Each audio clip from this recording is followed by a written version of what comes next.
대한민국 행정은 법과 계약대로 하는 겁니다. 이번 사태의 계약 과정을 보면 가장 문제가 되는 게 1번 발주자와 2번 수급인 간의 관계입니다. 김흥진 실장님, 장관님이 하시면 답변하세요. 도시주거환경정비법이 개정되기 전까지는 성면 및 지작물 철거 계약은 별도 발주가 가능했죠. 잘 모르시면은 현대산업개발 사장님 나오주세요. 지금 현대산업개발하고 발주자하고 계약한 내용이 성면 및 지작물 철거, 감리 이거는 조합하고 업체하고 직접 계약했죠. 네, 그렇게 알고 있습니다. 그렇게 알고 있다고 답변하면 안 되죠. 당사자인데. 네, 맞습니다. 발주자하고 현대산업개발은 철거 시공 계약을 했죠. 네, 맞습니다. 실제 이번에 도계된 그 건물 철거 계약은 현대산업개발과 한 소리 했습니까? 형식은 그래 되어 있지만 실제적으로는 조합과 한 소리 했습니까? 현대산업개발과 한 소리 했습니다. 그러면은 한 소리 다시 주식회사 백솔건설한테 재하도급한 사실은 알고 있었죠? 몰랐습니다. 현대산업개발은 수급인으로서 하수급인이 재하수급을 하는지 안 하는지 확인하고 거기에 대한 실정을 정정할 의무를 갖고 있죠. 네.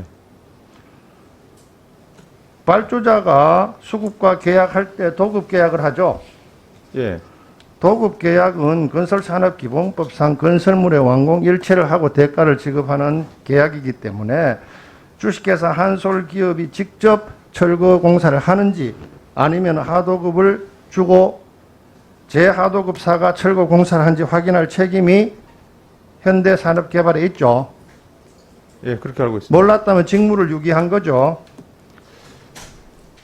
답변하세요. 도급계약은 그 의무가 포함되어 있습니까? 안 되어 있습니까? 잘 못 들었습니다. 발주자인 조합과 현대산업개발이 체결한 계약은 도급계약이죠.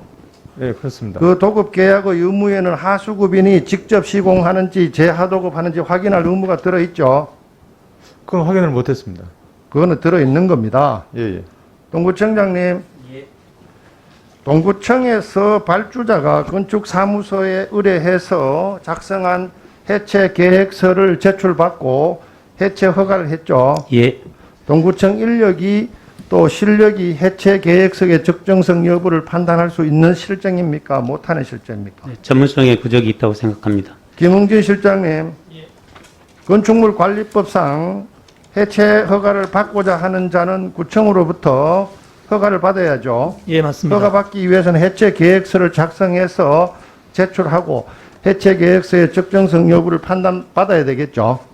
예, 맞습니다. 그런데 대한민국의 어떤 시군구도 이 해체 계획서의 적정성 여부를 판단할 사람이 없습니다. 그리고 판단할 인력도 없습니다. 국토교통부의 건축물 관리법 시행규칙이 잘못된다는 거 인정합니까? 국토교통부는 행정을 할 때마다 일이 생길 때마다 지방자치단체에게 임무를 떠넘기는데 이행 못할 일을 떠넘기고 있는 게 태반이에요. 어떻게 해야 되겠습니까? 당연히 해체 계획서의 적정성 여부를 판단할 수 있는 전문기관에 의뢰를 하고 그 의뢰서를 받아서 허가하도록 해야 되겠죠. 예, 일부 공사는 전문기관에 의뢰하도록 규정하고 있습니다. 해체 공사에 대해서 묻고 있는 겁니다. 시군구에 하라고 시킨다고 해서 되는 일이 아니에요. 국토교통부가 모든 규정을 만들 때 가장 문제가 일만 생기면 전부 시군구에 떠넘기는 거예요. 실제 하지도 못하고 본인도 못하는 형편에서 시군구에 위탁하면 그걸 시군구에서 어떻게 하라고 그따위 법령들을 만드는 겁니까? 건축물 관리법 시행규칙을 당장 개정해서 감리 의무를 명시하고 상주냐 비상주냐의 문제가 아니에요. 이번 사건은. 해체 계획서대로 시공했다면 아무 문제가 없잖아요. 그리고 시구청에서 현장 확인할 인력이 없고 의무도 없잖아요. 시구청이 그 일을 못하기 때문에 책임은 발주자에게 있고 책임질 발주자가 그 능력이 안 되니까 감리회사를 임명하는 거죠. 예, 그렇습니다. 실제 내용을 좀 알고 제도를 만들고 오늘 제 보고하고 있는 이 사후 조치는 전부 헛방이에요. 권혁진 국장 발언대로 나오시기 바랍니다. 지금 국토교통부는 지난 수십 년간 불법 하도급을 근절하겠다고 다짐도 하고 결의도 하고 맹세도 했죠. 네, 그렇습니다. 지금 하도급이 금지되어 있습니까? 불법 하도급이 금지되어 있습니까? 의원님, 현행 법령에서는 하청은 폭넓게 인정되고 있습니다만 재하청은 아주 예외적인 경우만 허용되고 있습니다. 지금 도면을 보시죠. 지금 많은 의원님들이 이야기하고 있는 불법 하도급이라기에 관계가 2번 수급인과 4번 하수급인의 관계입니까? 아니면 4번 하수급인과 5번 재하수급인의 관계입니까? 5번 하수구인과 재하수구인 간의 관계에 집중되어 있습니다. 그렇습니다. 지금 이야기하고 있는 원청사하고 하수급인과의 관계는 법상으로 하도급이 허용된 경우입니다. 불법 하도급이라는 것은 4번과 5번의 관계입니다. 그런데도 수많은 의원님들이 지금 3번을 가지고 불법 하도급이라고 규정하는 것은 법령을 제대로 이해하지 못하고 있는 것입니다. 건산법 제29조 3항은 이렇게 되어 있습니다. 하수급인은 하도급 받은 건설공사를 아래 1, 2 가나가 아닌 경우에는 다른 사람에게 하도급할 수 없다. 그렇기 때문에 지금 원청사 시공사에 불법 하도급 운운하는 것은 법령 해석을 잘못했다고 생각이 드는데 맞습니까? 네, 그렇습니다. 왜 하도급을 주죠?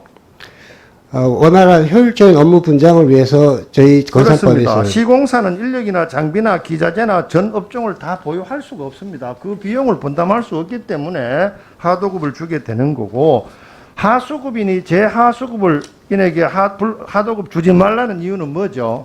전문 간에는 엄격한 자기 영역이 있기 때문에 그것을 벗어나서는 안 된다는 취지입니다. 그렇습니다. 일반 건설업체하고 전문 건설업체의 관계에 있어서 전문 건설업체는 전문 건설업을 하라고 업종을 부여했음에도 불구하고 또 전문 건설업체에게 하도급 주는 것은 안 된다고 금지를 한 겁니다. 외국의 경우에는 하수급인이 다시 다른 사람에게 하도급 주고 있습니까?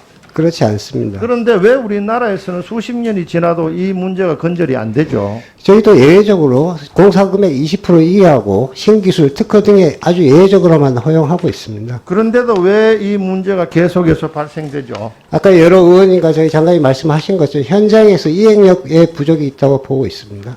절대로 그렇지 않습니다. 그건 현장을 전혀 몰라서 그렇습니다. 다시 한번 왜 재하도급이 불가피한지 현장 실태 조사를 해서 제대로 된 계획을 세우세요. 여러분들이 말하고 있는 건설 정보 시스템 운운이니 직접 시공 운운이니 그따위 소리 하는 거는 구두 신고 발바닥 뚫는 소리입니다. 공장님, 네.